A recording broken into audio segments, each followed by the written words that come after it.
ఇలా నరేంద్ర మోడీని అంగీకరించిన వాళ్ళు కూడా మోడీ ఒక బలమైన నాయకుడు, కఠినమైన నిర్ణయాల్ని దృఢ సంకల్పంతో తీసుకుంటాడు.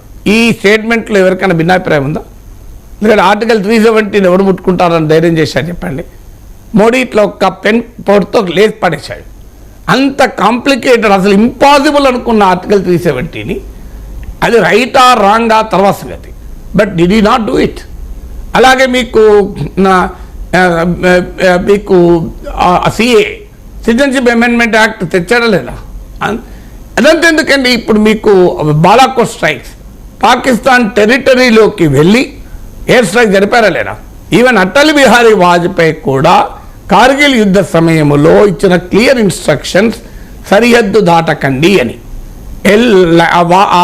ఎల్ఓసి దాటకండి అని ఇచ్చారు. కానీ మోడీ ఆగాడ సర్జికల్ స్ట్రైక్ చేశాడు పాక్ ఆక్యుపైడ్ కాశ్మీర్లోకి వెళ్ళి, అక్కడితో ఆగకుండా బాలాకోట్కి వెళ్ళి స్ట్రైక్ చేశాడు. ఇది మోడీని మనం అప్రిషియేట్ చేయాలా వద్దా? నేను అప్రిషియేట్ చేసిన ఆ నిర్ణయాలు రైటా రాంగా కాదు. బాలాకోట్ స్ట్రైక్స్ కరెక్ట్ నా